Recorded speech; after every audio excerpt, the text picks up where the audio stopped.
हरियाणा में बीजेपी के 40 विधायकों में से एक विधायक ऐसा भी है जो परफॉर्मेंस की कसौटी पर फिसड्डी है, जिसकी जनता में लोकप्रियता बेहद कम है, जो मंत्री के तौर पर फेल हो चुका है और जिसमें पार्टी को कोई भविष्य नजर नहीं आता।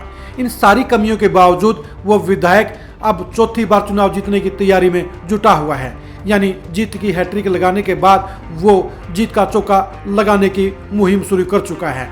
हम बात कर रहे हैं भिवानी के विधायक घनश्याम सर्राफ की। घनश्याम सर्राफ उन नेताओं में शामिल है, उन 4 विधायकों में शामिल है जिन्होंने 2009 में 4 के चौके के साथ ही पार्टी की साख बचाने का काम किया था। उनके साथ के 4 अन्य विधायक थे अंबाला कैंट से अनिल विज, सोनीपत से कविता जैन, टिगांव से कृष्णपाल गुर्जर और चौथे घनश्याम सर्राफ। 2009 में चुने गए 4 विधायकों में से एक होने के बाद घनश्याम सर्राफ से पार्टी हाईकमान ये उम्मीद लगा रहा था कि वे लंबी रेस के घोड़े साबित होंगे। इसलिए 2014 में बीजेपी की सरकार बनने के बाद घनश्याम सर्राफ को खट्टर सरकार में मंत्री भी बनाया गया, लेकिन चंद ही महीनों में मंत्री के तौर पर घनश्याम सर्राफ पूरी तरह से फेल हो गए। उनके बारे में तरह तरह की नेगेटिविटी फैल गई और वे मंत्री के तौर पर एक काबिल नेता के तौर पर खुद को साबित करने में नाकाम रहे। इसलिए खट्टर सरकार के मंत्रिमंडल से उन्हें बाहर का रास्ता दिखा दिया गया। लेकिन घनश्याम सर्राफ तकदीर के बड़े तकड़े हैं, उनके ऊपर राजयोग की मेहरबानी है, इसलिए वो तीसरे चुनाव में भी इस नाकामी के बावजूद धड़ल्ले से भारी मार्जिन के साथ तीसरी बार विधायक बनने में सफल रहे। भिवानी की पॉलिटिक्स का वर्तमान नजारा भी बता रहा है कि घनश्याम सर्राफ के चौथी बार भी विधायक बनने के प्रबल आसार हैं। क्या कारण है कि जो नेता कसौटी पर खरा उतरने में नाकाम रहा है, जो नेता एक काबिल मंत्री के तौर पर साबित करने में नाकाम रहा है, जो नेता पब्लिक के अंदर एक लोकप्रिय चेहरा नहीं है, जो नेता पार्टी के सिर्फ ग्राफ के अंदर ही सेट बैठता है। असल में बीजेपी के उठान के बाद से घनश्याम सर्राफ को सबसे पहला और सबसे बड़ा फायदा हुआ। घनश्याम सर्राफ की इस तगड़ी कामयाबी के पीछे कई कारण रहे हैं। 2009 में घनश्याम सर्राफ इसलिए विधायक बने क्योंकि भूपेंद्र हुड्डा ने कलानौर से आगे की सड़क को रोक दिया था, जिसके चलते भिवानी जिले में भूपेंद्र हुड्डा के प्रति गहरी नाराजगी थी। इसलिए 2009 के चुनाव में उन्होंने कांग्रेस के प्रत्याशी को हरा दिया और घनश्याम सर्राफ को विधायक बनाने का काम किया। 2014 में बीजेपी ने जब 10 में से 8 सीटें जीती तो पूरे प्रदेश में बीजेपी के पक्ष में माहौल बन गया। इसका फायदा भी घनश्याम सर्राफ का हुआ और वो बड़े वोटों के साथ दूसरी बार भिवानी से विधायक बने। दूसरी बार विधायक बनने और पहली बार सरकार बनने के फायदे के तौर पर घनश्याम सर्राफ को इनाम के तौर पर मंत्री पद भी मिला, लेकिन घनश्याम सर्राफ मंत्री के तौर पर सफल नहीं हो सके और उन्हें नाकामयाबी के चलते बीच में ही मंत्री पद से हटा दिया गया। घनश्याम सर्राफ को मंत्री पद से हटाए जाने के चलते बेहद दुख तो हुआ, लेकिन वो कुछ नहीं कर सकते थे। वो पार्टी के साथ बने रहे, पार्टी के सिपाही के तौर पर काम करते रहे और पार्टी के प्रति समर्पित रहे। लोगों के साथ भी उनका व्यवहार अक्खड़ नहीं था, वो लोगों के बीच में रहते थे, उनके लोगों के साथ डीलिंग बेहद लगाव वाली थी। इसलिए तीसरे चुनाव में भी 2019 में वो जीत की हैट्रिक लगाने में सफल रहे। अब 2024 के चुनाव को लेकर भी घनश्याम सर्राफ को लेकर नेगेटिव माहौल नहीं है। अगर कांग्रेस के पक्ष में हवा बनती नजर आई तो घनश्याम सर्राफ खतरे में पड़ जाएंगे, और अगर मुकाबला कांटे का और टक्कर का होता हुआ बीजेपी और कांग्रेस में नजर आया तो घनश्याम सर्राफ जीत का चौका भी लगा सकते हैं। घनश्याम सर्राफ एक बिल्कुल ही सीधी सादी बैकग्राउंड के हैं, ज़्यादा दिखावा नहीं करते हैं, 3 बार विधायक बनने के बावजूद ज़्यादा चूचान नहीं करते हैं, अफसरों के साथ बदतमीजी नहीं करते हैं, विरोधियों के साथ नहीं भिड़ते हैं और आम पब्लिक के साथ उनका प्यार का रिश्ता है। ये सारी खासियतें ही उन्हें लगातार विधायक बनाती आई हैं और चौथी बार भी उनके विधायक बनने के प्रबल आसार हैं। घनश्याम सर्राफ ने ये साबित कर दिया है कि जब राजयोग मेहरबान होता है, जब परमात्मा मेहरबान होता है और जब तकदीर साथ देती है तो कम काम के बावजूद भी इंसान सफलता की बड़ी ऊंचाइयां हासिल कर लेता है।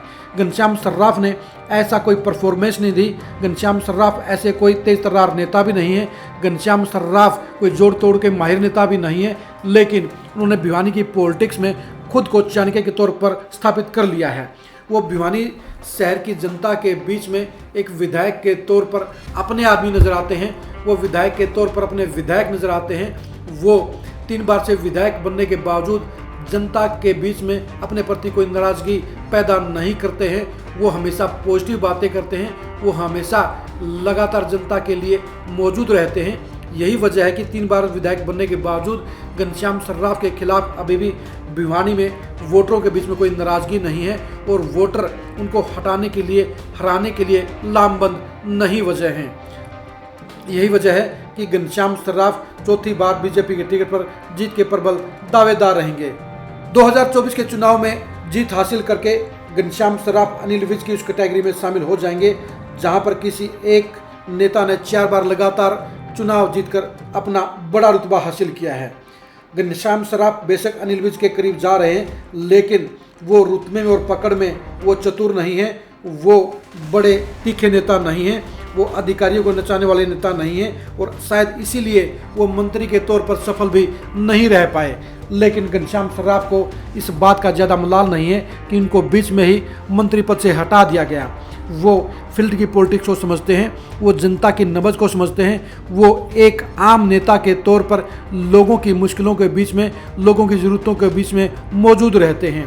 यही वजह है कि घनश्याम सर्राफ लगातार 3 हैट्रिक लगाने के बाद अब चौथी बार भी जीत का दरवाजा खटखटाने जा रहे हैं। अब देखने की बात यह है कि घनश्याम सर्राफ चौथी बार भी क्या राजयोग की मेहरबानी से विधायक बनने का कीर्तिमान स्थापित कर पाएंगे या नहीं कर पाएंगे। भिवानी सीट पर अभी तक कोई भी नेता 4 बार विधायक नहीं बना है। ऐसे में सवाल इसी बात पर है, क्या घनश्याम सर्राफ अपने नाम का चौथी बार विधायक बनने का कीर्तिमान स्थापित कर पाएंगे। घनश्याम सर्राफ का अभी तक रिकॉर्ड बता रहा है कि उनके ऊपर सत्ता और सरकार की नेगेटिविटी हावी नहीं हुई है और वो अपने एक मिलनसार व्यवहार के जरिए चौथी बार भी विधायक बन सकते हैं। अब सिर्फ देखना इस बात का है कि कांग्रेस की तरफ से प्रत्याशी कौन आता है। क्या भूपेंद्र हुड्डा खेमे से पूर्व विधायक शिवशंकर भारद्वाज यहाँ से प्रत्याशी बनते हैं या किरण चौधरी अपने किसी समर्थक नेता के लिए यहाँ से टिकट लेकर आती हैं। कांग्रेस प्रत्याशी का नाम घोषित होने के बाद ही घनश्याम सर्राफ का असली दंगल शुरू होगा और वो उसके बाद ही अपनी चुनावी रणनीति को अंतिम रूप देने का काम करेंगे। घनश्याम सर्राफ जानते हैं कि चुनाव किस तरह से जीता जाता है। घनश्याम सर्राफ हालात को भांप लेते हैं और विरोधी प्रत्याशी की ताकत और कमियों के अनुसार अपनी चुनावी रणनीति बनाने का काम करते हैं। घनश्याम सर्राफ बेशक खुर्राट नेता नहीं है, लेकिन राजयोग की मेहरबानी से ही वो बीजेपी में लगातार 3 बार विधायक बनने में सफल रहे हैं। अब देखने की बात है ये, क्या घनश्याम सर्राफ चौथी बार जीत का चौका लगाने में सफल हो पाते हैं या चौथी बार के चुनाव में उनकी जीत का रथ रुक जाएगा। घनश्याम सर्राफ आसानी से हथियार नहीं डालेंगे, वो अंतिम वोट तक अपनी लड़ाई लड़ेंगे और जीत हासिल करने के लिए हर मुमकिन प्रयास करने का काम करेंगे। अब देखने की बात यही है कि चौथी बार के चुनावी दंगल में घनश्याम सर्राफ जीत के परचम के साथ बाहर निकलते हैं या चौथी बार के दंगल में उनका सुपड़ा साफ हो जाएगा। घनश्याम सर्राफ के चुनावी दंगल को गहराई से जानने के लिए, भिवानी की पॉलिटिक्स को गहराई से जानने के लिए आप लगातार खरी खरी न्यूज़ के साथ बने रहिए। आप हमारे फेसबुक पेज को लाइक कीजिए, आप हमारे यूट्यूब चैनल को सब्सक्राइब कीजिए। नमस्कार।